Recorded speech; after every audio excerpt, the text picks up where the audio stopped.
चल रहा है आप लोग हेडिंग डालो vector form of Ohm's law. हाँ सॉरी, ओम तो अभी बहुत लेट है आने में। Vector form of Coulomb's law. अब आप लोगों ने कूलम्स लॉ ऑलरेडी पढ़ा हुआ है बेटा, तो कूलम्स लॉ का फॉर्मूला हम लोगों को क्या पता है? कूलम्स लॉ का formula right 1/4πε0 Q1 Q2 upon R, ये फॉर्मूला होता है। और ये हमारे पास यहाँ पर क्या होता है? Magnitude of force. अब अगर मुझे इसमें वेक्टर फॉर्म में लिखना है तो इसके ऊपर क्या लगानी पड़ेगी? आपको एरो लगानी पड़ेगी। और यहाँ पर 1/4πε0 Q1 Q2 अपॉन R²। आपने 11th क्लास में एक ऐसा वेक्टर पढ़ा था जिसके पास सिर्फ डायरेक्शन होती है। कौन होता है वो वेक्टर? Unit vector. तो ये यूनिट वेक्टर को हम जब चाहे जहां चाहे मल्टीप्लाई कर सकते हैं, और उसका रीजन होता है बेटा, यूनिट वेक्टर का मैग्नीट्यूड क्या होता है बेटा? 1। क्या होता है इसका मैग्नीट्यूड? तो ये इसका पहला फॉर्म होता है, इसको बोलते हैं यूनिट वेक्टर फॉर्म। अब अगर आपको याद है 11th का, यूनिट वेक्टर किसके इक्वल होता है? आर कैप अपॉन यही होता है। तो अब ये वैल्यू अगर हम यहाँ पे पुट करेंगे तो आपके पास F इज इक्वल टू कितना आ जाएगा? 1/4πε0 Q1 Q2 अपॉन R। इसकी जगह मैं यहाँ पर मैग्नीट्यूड ऐसे भी लिख सकती हूँ जैसे मैंने लिखा, या सिंपली ऐसे भी। अब तो डिनोमिनेटर में क्या बन जाएगा? R³ और ये आपके पास आ जाएगा। तो ये कौन सी फॉर्म होगी बेटा? ये कौन सी फॉर्म होगी? Position vector. क्वेश्चन में आप रिक्वायरमेंट के अकॉर्डिंग कोई भी फॉर्म यूज कर सकते हो, और आप दोनों फॉर्म पहले नोट कर लें। ये पोजीशन वेक्टर फॉर्म, क्या नाम दिया गया बेटा इसको? Position vector. तो आप पहले इतना लिख लो, फिर हम न्यूटन थर्ड लॉ से ड्राइव करेंगे, जो आप लोगों से 2 मार्क्स में पूछा जाता है। Newton third law from Coulomb's law.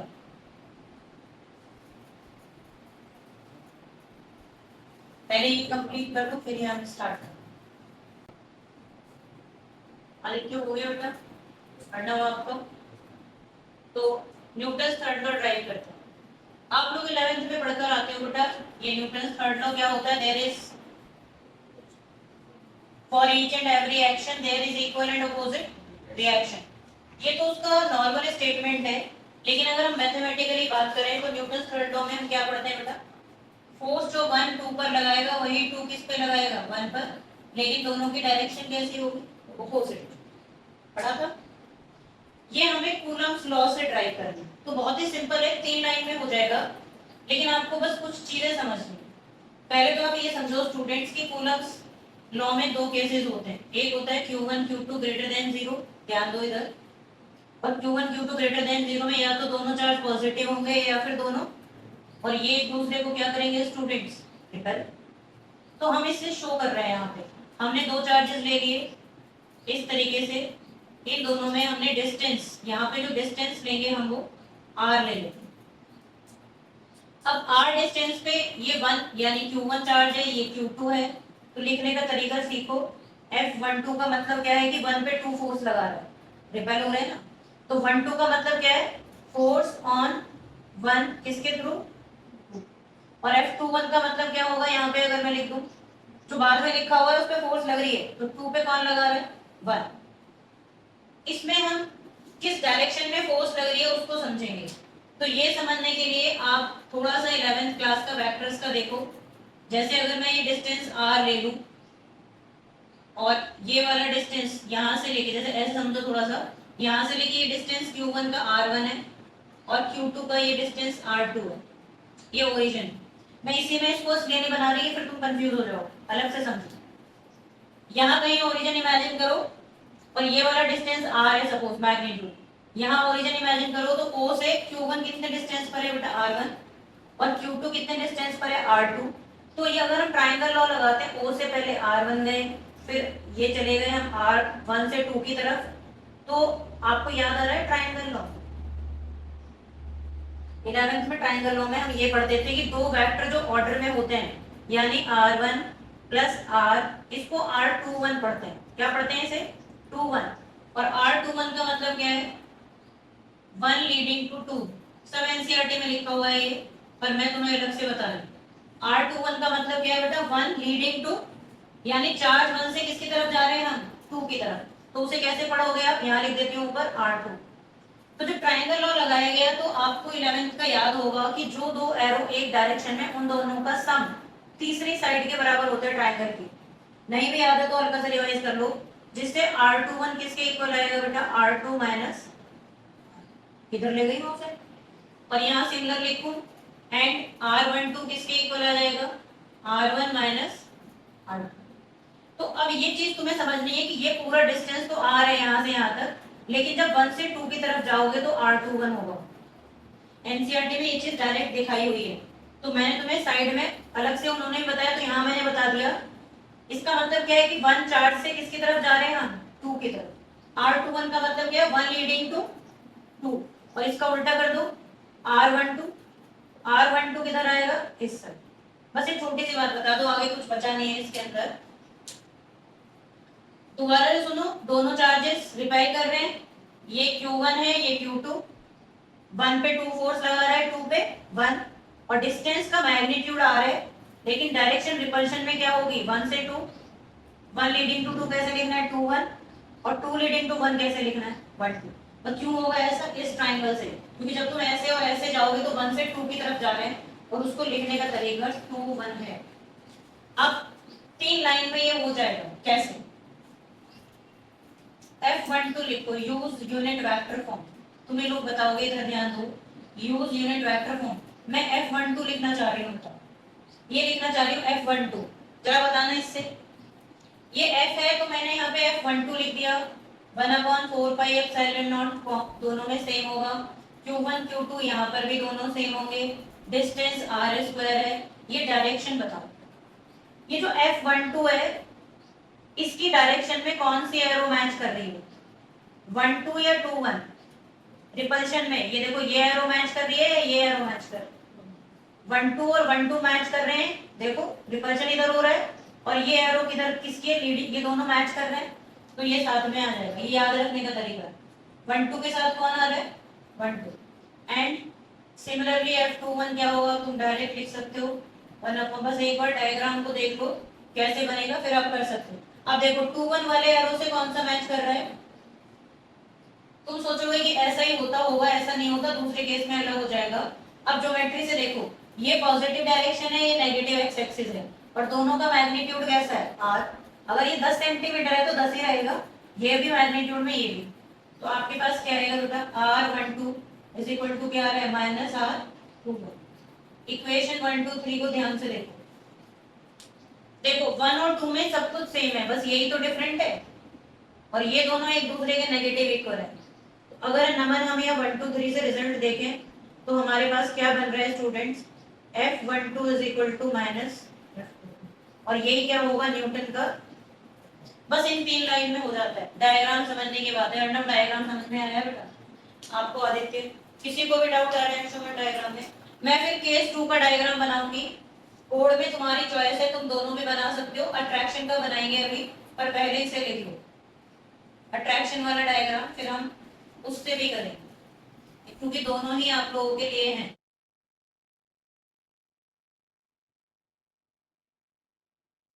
जो मैंने ऊपर टॉप पे बॉक्स में बंद करा है, R21 का मतलब क्या है ये जरूर लिख लेना साइड में सारी चीजें, क्योंकि बाद में स्टूडेंट भूल जाता है ये कहाँ से क्या हो रहा है जब आप अपने नोट्स पढ़ोगे।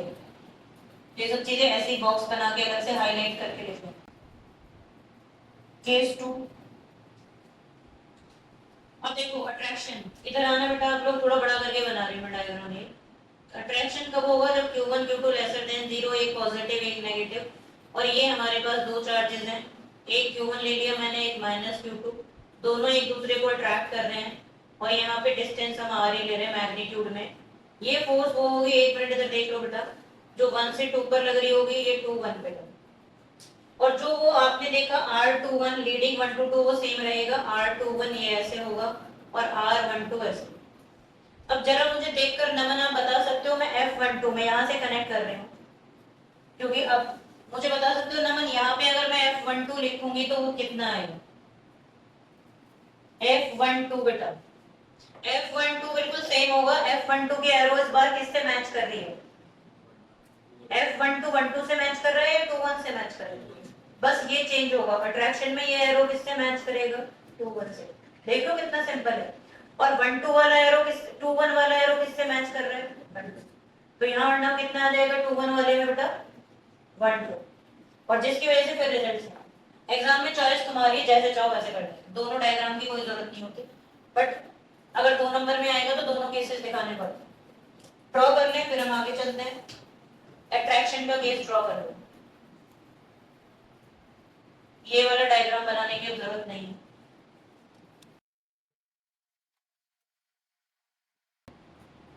एनसीईआरटी का क्वेश्चन 8, एनसीईआरटी का क्वेश्चन नंबर 6 देखो, जितना पढ़ाया उसी पर बेस्ड है ये। तो ये क्वेश्चन करके फिर हम आगे बढ़ेंगे। 6th question NCERT exercise page 42 है। आदित्य तिवारी आपके पास एनसीईआरटी का अभी ली नहीं है? ये है घर पे है। अर्णव आपके पास है बेटा? नेक्स्ट क्लास में से ले आओगे? ठीक है। तो अब अभी फिलहाल आप देख लेना ये क्वेश्चन, ये नोट कर लें पहले आप लोग। देख लिया? ठीक है। तो एनसीईआरटी का क्वेश्चन नंबर 6 सिंपल क्वेश्चन है। मैं मेथड से बता रही हूँ, वैसे डायरेक्ट भी आप कर सकते हो। एक बार आदित्य सिंह आप क्वेश्चन रीड कर दो बेटा। 4 point charges QA 2 microcoulomb Q microcoulomb में 2 microcoulomb हाँ 2 microcoulomb QD minus 5 microcoulomb QC 2 microcoulomb and QD minus 5 microcoulomb -5 microcoulomb. यहाँ पर आपके पास 2 माइक्रोकूलम और ये क्या है बेटा? -5। are located at the following square ABCD of side 10 cm. What is the force on the charge 1 microcoulomb placed at center of the square? इधर देखो बेटा, यहाँ पर उसने एक स्क्वायर के कॉर्नर पे 4 चार्जेस रख दिए हैं और उसने बोला कि सेंट्रोइड पर, ये सॉरी जहाँ पर ये डायगोनल्स इंटरसेक्ट कर रहे हैं, सेंटर पर कितना चार्ज रखा गया है? 1 माइक्रोकूलम। ये कितनी फोर्स फील करेगा? आपको नेट फोर्स निकालनी है। तो यहाँ पर जैसे हमने किया है, यहाँ पर 2 थे और अब कॉर्नर पे कितने फोर्स आ गए बेटा? कॉर्नर पे चार्जेस 4 आ गए, फोर्स यहाँ पे लगानी है।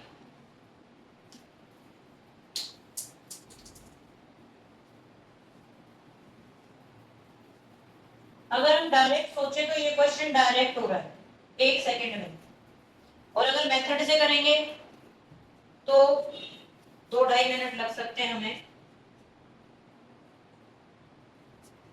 पहले डायरेक्ट देखो कैसे होगा, दिमाग लगाना सीखो।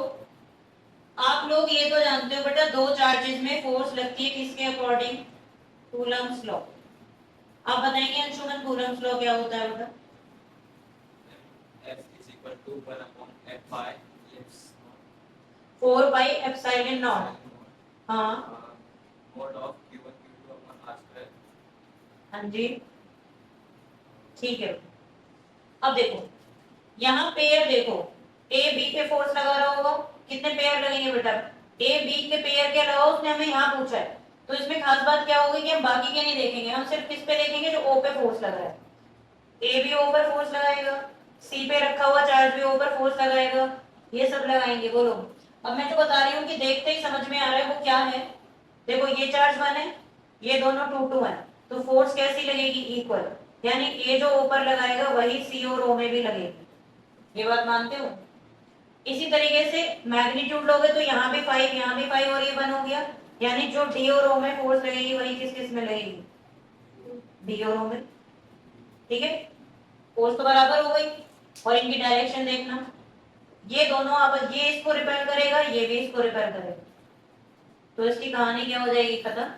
एक दूसरे को क्या कर रहे हैं? ये कैंसिल। बोलो अगर ऐसे दोनों बराबर फोर्स लगे इस बॉडी पे तो क्या ये बॉडी हिल पाएगी? क्या ये ऑब्जेक्ट हिल पाएगी? या कितनी फोर्स फील करेगी? ये 0। तो इन दोनों की वजह से रिजल्ट 0 आ गया। और अगर इन दोनों का देखोगे तो इन दोनों की वजह से भी रिजल्ट क्या आएगा? 0। और फाइनल नेट फोर्स हमारे पास क्या आ जाएगी, इसका आंसर क्या है, ये वो है जो ऑप्शन देखा, ऑप्शन में आ गया ना। अगर एमसीक्यू में करने की जरूरत नहीं है, आपने देखा बैलेंस हो रहे कहानी का आंसर 0। अब बताओ लॉन्ग मेथड से भी सिखा दो, बोलो सीखना तो पड़ेगा ही ना। और सोचो अगर ये नहीं कैंसिल हो रहे होते फिर क्या करते, तो फिर सीख लो। तो उसका तरीका क्या होता है बेटा, ये 3 स्टेप्स में होता है फिर क्वेश्चन। एक होता है स्टेप 1, जिसके अंदर हम क्या करते हैं, find magnitude of force at that point, जिस पे भी निकालना, जैसे O पर निकालना। Step 2, find direction. डायरेक्शन एक एंगल भी हो सकती है या सिंपली वो बस एक डायरेक्शन ही हो सकती है, अलग अलग सिचुएशन में जब आएगा तो तुम्हें पता चल जाएगा। स्टेप 3 होता है फाइंड रिजल्टेंट। अब इस क्वेश्चन में मैं टाइम लगा रही हूँ समझाने में, ताकि आप लोग हमेशा के लिए याद रखो। और स्टेप 3 रिजल्टेंट निकालने के फिर से 3 सिंपल वेक्टर्स के स्टेप होते हैं। अगर दोनों की डायरेक्शन सेम आ जाती है तो नेट निकालने के लिए ऐड करो, ऑपोजिट आ जाती है तो ये माइनस होगा, और अगर वो थीटा एंगल पे आ जाती है तो आप 11th क्लास का रिजल्टेंट का फॉर्मूला लगा दोगे, under root a square plus b square plus 2ab cos theta. कोई दिक्कत? पूरे फिजिक्स के इस चैप्टर के आधे क्वेश्चन होने वाले हैं इससे। आज आप पहली बार सीख रहे हो लेकिन लगाना सीख जाओगे। ये ट्रिक 1 है, नाकाबंदी ट्रिक। और नाकाबंदी का मतलब है कि एक ही ट्रिक से हजारों क्वेश्चन और कम से कम 50 डेरिवेशन फिजिक्स के। अब मैं नंबर जो बोल रही हूँ अपनी नोटबुक पर डालते जाना, 50 डेरिवेशन होंगी इसी ट्रिक से, कुछ भी अलग नहीं करना पड़ेगा। और क्वेश्चन की तो गिनती ही नहीं है, आधे चैप्टर के और आधे मैग्नेटिक के भी इसी से होते हैं। तो ट्रिक के सारे स्टेप्स एक दिन तो याद नहीं होंगे आपको, सीख लो। पहला स्टेप क्या लिखा बेटा मैंने, मैग्नीट्यूड निकालो उस पॉइंट पे जहां आपको फोर्स निकालनी है। तो बोल रहा है ये कितनी फोर्स फील करेगा, तो ए और ओ में क्या फोर्स लग रही होगी बोलो, कितना आएगा बेटा इसकी वैल्यू 9 × 10⁹। ए पर कितना चार्ज रखा है बेटा 2 × 10। ओ पर कितना चार्ज रखा है 1 × मैंने माइक्रो कूलम को किसमें चेंज कर लिया बेटा, कूलम में। जिनको नहीं पता 1 माइक्रो कूलम किसके इक्वल होता है बेटा 10⁻⁻। डिस्टेंस आपको यहां से यहां तक निकालनी पड़ेगी, डायगोनल का आधा होगा, और डायगोनल कितना होता है स्क्वायर का, साइड रूट 2, यानी कितना आ जाएगा बेटा 10√2 सेंटीमीटर।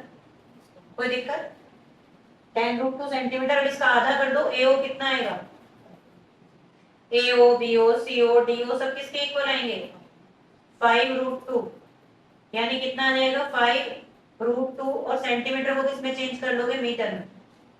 ये मैं छोटा छोटा इसलिए लिख रही हूँ कि यहाँ हम कोई कैलकुलेशन नहीं करेंगे, क्योंकि हमें पता है कि सारे जीरो आने वाले।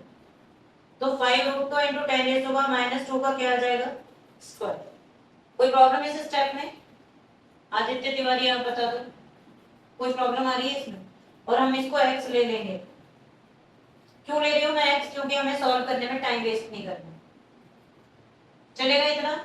और इसी तरीके से ये दोनों भी सेम है, ये तुम्हारे पास कौन आएगा बेटा FCU, बोलो ये दोनों भी तो पेयर सेम है, 1 और 2, और डिस्टेंस ये और ये सेम आएंगे, इतना दिमाग तो हम लगा सकते हैं। अंशुमन बोलो, नमन आप बताओ बेटा। और इसी तरीके से जब आप ये वाला पेयर निकालोगे, अब देखो यहाँ पर पॉजिटिव चार्ज है, नेगेटिव है, तो ये इसे अपनी तरफ अट्रैक्ट करेगा, और ये भी क्या करेगा अट्रैक्ट। तो यहाँ पर कूलम्ब लॉ लगाओगे तो आपको क्या लेना पड़ेगा, डायरेक्शन के हिसाब से ले लेते हैं OB, क्या आएगा बोलो 9 × 10⁹। C पर रखा हुआ चार्ज D पर, और B पर, C पर कितना चार्ज रखा है मैं वैल्यू डाल देती हूँ। B पर कितना चार्ज है -5 × 10⁻⁶, ये मैग्नीट्यूड में लोगे। और आपको मैं लिख के दिखा रही हूँ, डायरेक्ट भी मैग्नीट्यूड ले सकते हो, क्योंकि हमने इसके अंदर डायरेक्ट यूज किया है। और नीचे जो डिस्टेंस आएगी वो 5√2 10⁻⁻2 का स्क्वायर। देखो कोई बता सकता है मैंने क्या गलती की है, यहाँ पे गलती की है मैंने जानबूझ के, मैंने देखो दोनों जगह -5 लिखा है, जबकि हमें फोर्स किससे निकालनी है 1 माइक्रो कूलम से। समझ रहे हो, ये जानबूझ के गलत दिक्कत आ गई, तुम लोग देखो जागो। क्या गलती है बेटा, ये तो इन दोनों की फोर्स आ जाएगी, और हमें किस पे निकालनी है 1 माइक्रो। तो यहाँ एक 5 की जगह मेरे पास क्या आएगा 1 माइक्रो। ये BO होगा, इसको मैं Y ले लेती हूँ, OB भी सेम होगा, और OD भी यही आएगा। बताओ, मैं कैलकुलेशन में टाइम वेस्ट करना नहीं चाहती क्योंकि हमें पता है ये सब खत्म हो गया। आपका नाकाबंदी ट्रिक का स्टेप 1 पूरा हो गया, हमने फोर्स निकाल ली मैग्नीट्यूड में। अब डायरेक्शन देखो, जो ऑलरेडी देख चुके हैं, इन दोनों की डायरेक्शन कैसी आ रही है बेटा? अपोजिट। देखो मैंने लिखा है अपोजिट है तो क्या होगा? माइनस। और इन दोनों की डायरेक्शन भी कैसी आ रही है? अपोजिट। दिख रहा है तुम्हें? पढ़ना। देखो बेटा, ओडी और ओबी की डायरेक्शन कैसी आ रही है? अपोजिट। और ये दोनों भी कैसे आ रहे हैं? एनकाउंटर पोजीशन में है ना। बोलो।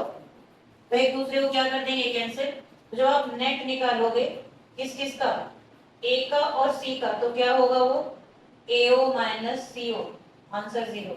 और फिर आप किसका निकालोगे? बीडी का, बीओडी पे जो रखे हैं उनका रिजल्टेंट, ये भी क्या आएगा? ओबी माइनस ओडी, ये भी 0। तो नेट फोर्स क्या है? ये तो तब करना है जब आपको 3 नंबर में क्वेश्चन आए और चार्जेस अलग है। एमसीक्यूज में तो सीधा टिक करो 0। एमसीक्यूज में सीधा टिक करो 0। जब आप ये देख लो ना कि एक जैसी कहानी बन रही है और चार्जेस एक दूसरे की जो डायरेक्शन आ रही है वो कैसी आ रही है बेटा? वो ये 3 काम के स्टेप है, स्टेप 3 के सेम आ जाता है। अगर सोचो यहाँ पे वो माइनस रख देता तो डायरेक्शन दोनों की कैसे हो जाती? सेम, तो प्लस कर देते। और अभी एंगल वाला केस आ गया है। तो ये आप लिख लो, फिर भी आपके माइंड में कोई क्वेरी है तो मुझसे पूछ लो। मैंने तो यहाँ लिख दिया, लेकिन नाकाबंदी ट्रिक बंद करके अलग से हाईलाइट कर दो। मेरे पास तो जगह कम में मैंने एडजस्ट किया। आप पूरा आधा पेज लगाना है इसके लिए। और ये लिख लेना जो मैंने लिखा है कि 1000 से ज्यादा क्वेश्चन होंगे इसी ट्रिक से और 50 से ज्यादा डेरिवेशन। तो आपको पता रहेगा ये कितने काम की ट्रिक है। आगे बढ़ने से पहले हम इसमें एक डेफिनेशन कर लेते हैं, डिफाइन 1 कूलम। ज्यादातर क्वेश्चंस पूछ ले जाते हैं, जैसे अभी पहले यही चैप्टर आएगा आपके एग्जाम में, तो कोई भी छोटा सा क्वेश्चन डाल देता है। ये हटा दो बेटा, ये हो गया आप लोगों का वर्क, इधर नोट कर लो। ये नाकाबंदी वाले स्टेप लिख लिए बेटा आपने सारे? हाँ लिख लो, आराम से लिख लो। तो ये 1 कूलम की डेफिनेशन सपोज आपसे पूछ ले तो सबको आती है डेफिनेशन, क्योंकि आप लोगों ने 10th क्लास में पढ़ी होगी और आप लोग बताते हो कि ये rate of flow of charge होता है। करंट के लिए जैसे आप पढ़ते हो तो चार्ज की डेफिनेशन स्टूडेंट यहीं से निकाल देता है, करंट फ्लोइंग पर सेकेंड, है ना। लेकिन इस पे आपको 0 मिलेगी अगर आप यहाँ पे डेफिनेशन लिख देते हो। डेफिनेशन गलत नहीं है, 0 क्यों मिलेगी? क्योंकि यहाँ पे चार्ज कैसा है बेटा? Charge at rest. जो आप इलेक्ट्रोस्टैटिक्स पढ़ रहे हो उसमें तो चार्ज फ्लो ही नहीं कर सकता वायर के अंदर। करंट कब आती है? जब चार्ज फ्लो करेगा। यहाँ पे क्या फ्लो कर सकता है इस चैप्टर में? तो आप सोचोगे कि हमने जब सही लिखा तो टीचर मार्क्स क्यों नहीं देगा? क्योंकि वो आपको इलेक्ट्रोस्टैटिक्स के अकॉर्डिंग डिफाइन करना पड़ेगा। तो वो कैसे डिफाइन करेंगे? ध्यान से समझो, इसी के फॉर्मूले से, कूलम्स लॉ से। तो मैं आपको बता दूं डेफिनेशन का बेस क्या है। हम कूलम्स लॉ का फॉर्म लिखते हैं पहले और फिर हम उसमें इमेजिन कर लेते हैं कि अगर हमारे पास दोनों चार्जेस 1 कूलम है, उनका डिस्टेंस 1 मीटर है एयर और वैक्यूम में, क्योंकि हम मीडियम नहीं ले रहे बेटा, तो जो फोर्स आएगी वो 1/10 4πε0 के इक्वली आ जाएगी। इन्हीं से उठाकर इधर सेशन भी बना देता है। तो ये कितना होगा वैल्यू? 9 × 10⁹ इसकी वैल्यू यही होती है। और यूनिट क्या होती है बेटा फोर्स की? क्या है? न्यूटन। तो ये बताया जाएगा कि 1 कूलम वो चार्ज होता है जिससे वो दूसरे चार्ज को रिपेल करेगा। क्या करेगा? रिपेल। अट्रैक्शन क्यों नहीं ले रहे हैं? क्योंकि आपको मैंने 2 क्लास पहले ये क्वेश्चन कराया था कि अट्रैक्शन टेस्ट फेल हो जाता है। अट्रैक्शन टेस्ट क्या हो जाता है? फेल। श्योरिटी किसके पास है? रिपल्शन की। किस चीज की श्योरिटी? की दोनों चार्ज है। क्योंकि अट्रैक्शन पॉसिबल होता है एक चार्ज और दूसरे न्यूट्रल बॉडी में भी अट्रैक्शन हो जाता है बेटा। जैसे मैंने बताया था कि आप अपने ड्राई हेयर में कॉम्ब रब करें, 8th क्लास से देखते आ रहे हो, ड्राई हेयर में कॉम्ब रब करो, छोटे छोटे पीस ऑफ पेपर्स को पास में लाओ तो इससे चिपक जाते हैं। बोलो। तो कॉम्ब को तो रब करके हमने चार्ज कर लिया, लेकिन पीस ऑफ पेपर कैसे थे? ये तो काट काट के ऐसे ही रख दिए ना, तो न्यूट्रल थे, तो फिर भी इनमें क्या हो जाता है बेटा? अट्रैक्शन। तो इसलिए अट्रैक्शन फेल हो जाता है, तो वर्ड क्या आएगा? रिपल्शन। तो इसका फिनोमेना दूसरा होता है, वो अलग क्लास में कवर हो चुका है, आप देख लेना। फिलहाल हम डेफिनेशन की बात करते हैं, तो यही लिखेंगे। ये 4 लाइन की जगह छोड़ के नीचे से डेफिनेशन लिख लो पहले, फिर ये बाद में लिख लेंगे। 1 coulomb is that amount of charge definition बोल रहे हो बेटा, 1 coulomb is that amount of charge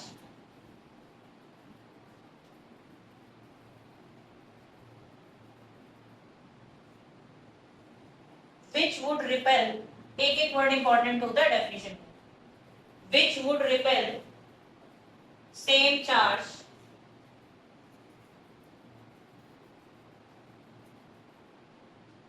when separated by 1 meter in air or vacuum. When separated by 1 meter in air or vacuum.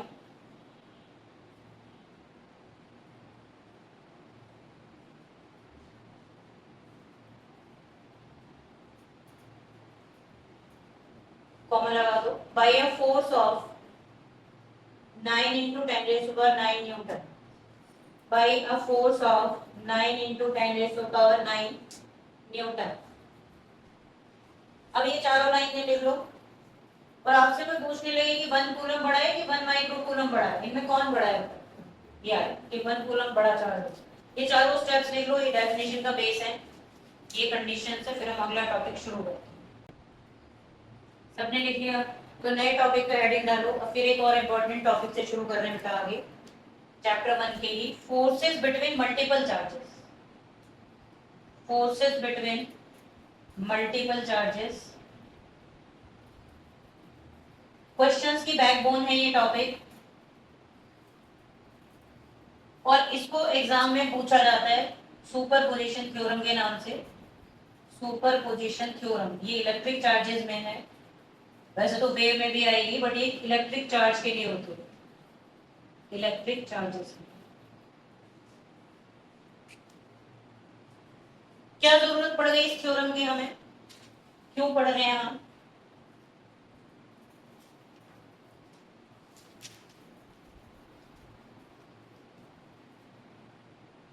तो सुपरपोजिशन थ्योरम की जरूरत इसलिए है बेटा कि कूलम ने हमें ये तो बता दिया कि अगर हमारे पास दो चार्जेस हैं, r डिस्टेंस पे सेपरेटेड है, तो वो एक फोर्स फील करते हैं, अट्रैक्शन भी हो सकता है या रिपल्शन भी, और हमने उसका फॉर्मूला भी पढ़ लिया, हमने उसकी वेक्टर फॉर्म भी पढ़ लिया आज। लेकिन अगर 10-12 चार्ज आ गए, इसके चारों तरफ चार्जेस और आ गए, तो फिर कैसे निकालेंगे? तो क्या फोर्स यही लगेगी इसके आसपास में और चार्जेस रखूं, इसको चार्जेस ने घेर लिया है तो ये भी तो फोर्स लगाएंगे, बोलो हमें क्या पता, फिर क्या करें, इसकी निकाले कूलम से, इसकी निकाले, इसकी निकाले, किसकी? तो ये सब प्रॉब्लम का सॉल्यूशन निकाला गया सुपरपोजिशन थ्योरम से। थ्योरम ध्यान से समझना, थ्योरम में एक खास बात होती है कि जब हम किसी एक चार्ज पर, एक ही चार्ज पर 10 चार्जेस का इफेक्ट देखोगे, Q1, एक मैंने नेगेटिव भी ले लिया, Q3, Q1, जब बहुत सारे चार्ज मिलकर किसी एक चार्ज पे फोर्स लगाएंगे, वो क्या फील करेगा, क्या फील करेगा, रिजल्टेंट क्या होगा उसका, वही क्या होता है बेटा सुपरपोजिशन थ्योरम। पहले थ्योरम समझ आ गई? थ्योरम क्या है? किसी एक चार्ज पर उसके पड़ोसी चार्ज का इफेक्ट, किसी एक चार्ज पर उसके पड़ोसी चार्ज का, जैसे Q1 के पड़ोस में Q2 है और Q3 है, तो Q2 पॉजिटिव है, Q1 पॉजिटिव है, क्या करेगा उसको? रिपेल करेगा, 1 पे 2 ने रिपल्शन लगा दिया। Q3 Q1 को क्या करेगा बेटा, बोलो? रिपेल करेगा, 1 को 3 ने भी क्या कर दिया, रिपेल। तो Q2 और Q3 भी तो आपस में फोर्स लगा रहे होंगे, ये बात मानते हो कि नहीं मानते हो? जब चार्जेस में इंटरेक्शन होता है तो ये दोनों भी तो इंटरेक्ट कर रहे होंगे। लेकिन सुपरपोजिशन थ्योरम ये कहती है कि बस हमें टारगेट बॉडी को देखना होता है, बाकी किसी को नहीं। हमारा टारगेट कौन है कि हमें Q1 पे रिजल्टेंट निकालना है, तो इन दोनों के इंटरेक्शन को इग्नोर कर देंगे, ये बात याद रख लोगे। जिस चार्ज पर रिजल्टेंट निकालना है, अब सिस्टम में आ जाओ, इस चार्ज पे नेट फोर्स निकालनी है, तो बाकी इनके आपस में इंटरेक्शन हो तो रहा होगा, वो हम छोड़ देते हैं, वो हम क्या कर देते हैं, छोड़ देते हैं। और यही सुपरपोजिशन थ्योरम है। तो आपको इस पे रिजल्टेंट निकालना है, तो थ्योरम बताते हैं कि इस पर रिजल्टेंट क्या होता है, वेक्टर सम। ये वेक्टर सम ही हम नाकाबंदी से ही निकालते हैं। और वेक्टर सम किसका, इंडिविजुअल फोर्स का। इंडिविजुअल फोर्स, इंडिविजुअल का मतलब जो ये लगा रहा है इस पे, जो ये लगा रहा, जो ये लगा रहा, और इनका आपस में कोई मतलब नहीं है। मैं समझती हूँ थ्योरम का बेस क्लियर हुआ होगा, क्योंकि लिखने के लिए तो वर्ड्स ही है, मैं बोलकर लिखवा दूंगी, लेकिन समझ में आ गई। सुपरपोजिशन थ्योरम हमें ये सिखाती है कि जब किसी एक चार्ज पर बाकी के चार्जेस का इफेक्ट स्टडी करना है। जैसे ये दो चार्ज है, Q1 पे कितनी फोर्स लगा रहे हैं, तो दोनों रिपेल कर रहे हैं, पर ये आपस में कितनी फोर्स लगाएंगे वो हम नहीं देखेंगे। तो फाइनली आपके पास जो F1 नेट आएगा वेक्टर सम का 1 2 का और 1 3 का, अब ये निकालेंगे कैसे वो मैं तुम्हें सिखा दूंगी, पर पहले थ्योरम ये इसका फाइनल उसका हम लिखेंगे। इट स्टेट्स दैट, थ्योरम आ जाएगी लिखने के लिए तो इंपॉर्टेंट डाल लेना, क्योंकि चीजें पूछ लेता है वो। It states that force on any charge को अंडरलाइन करना। It states that force on any charge due to a number of charges, force on any charge due to a number of charges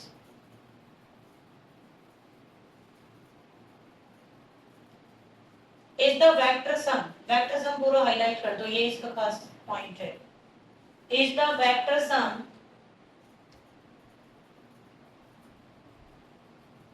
of all the forces on that charge, is the vector sum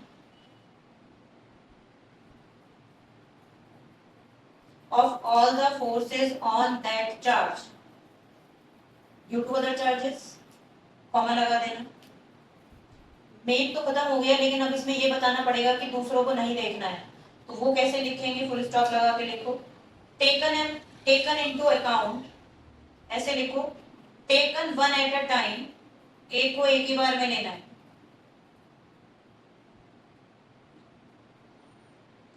taken one at a time, तो जो full stop लगाया था उसे comma बनाओ, अब full stop लगाओ।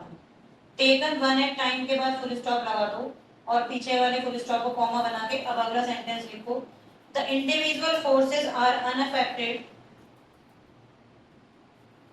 The individual forces are unaffected due to the presence of other charges, the individual forces are unaffected due to the presence of other charges, due to the presence of. तो बात समझ में आ गई क्या बोल रहे हैं लास्ट लाइन में, कि बाकी के आपस में लगने वाली फोर्स को नहीं देखना है, इस पे जो लगा। डायग्राम से बना लो, ये वाला भी बनाना है तुम्हें, ये एक एग्जांपल है इसका, यहाँ पर F1 नेट कहीं आ जाएगा, और ये इसका मैं डिटेलिंग लिख रही हूँ कि सब मिलके इस पे लगा रहे हैं। इसको जनरली एक टेस्टिंग बॉडी की तरह लेते हैं, क्यू नॉट ले लेना, अभी मैं बता दूंगी अगली क्लास में कि टेस्ट चार्ज क्या है, कोई भी हो सकता है। तो वेक्टर सम मैं यहाँ लिख रही हूँ, एफ क्यू नॉट पे जो नेट होगी वो 0 और 1 के बीच में जो फोर्स लगेगी, 0 और 2 क्यू नॉट के बीच में, और 0 और n, ये रिजल्टेंट होगी, मैथमेटिकल फॉर्म है ये।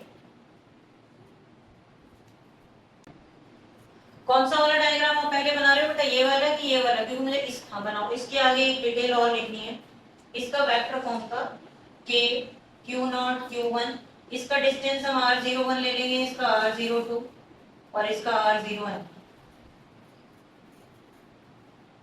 तो ये होगा r01 का स्क्वायर, r01 यूनिट वेक्टर। मैं लास्ट लाइन लिख रही हूँ क्योंकि स्पेस कम है, बस ये ऐसे ही सब आते चले जाएंगे, r0n r02। कुछ भी लिखा हुआ ना समझ में आए तो बता देना मुझे कि x और y। शॉर्टली क्लियर हो रहा है बेटा सुपरपोजिशन थ्योरम। मैं कल अगर स्टेटमेंट आपसे पूछूंगी, लिखवा कर देखूंगी मैं आप लोगों से, तो आप लिख देंगे। एनजीओ क्या छूट गया बताओ? क्यू नॉट और हाँ Q1, हाँ मॉड आएगा बेटा, मॉड हर जगह लगाना, मॉड तो आप छोड़ेंगे नहीं। यहाँ मेरे पास जगह कम थी तो मैंने बस तुम Q2 वाला भी लिख लेना अपने आप, मैंने उसको थोड़ा समराइज फॉर्म में कर दिया।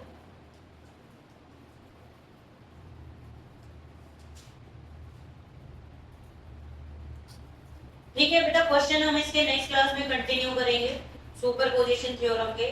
आज आप इतना ही छोड़ दो, अच्छे से रिवाइज करके आएंगे।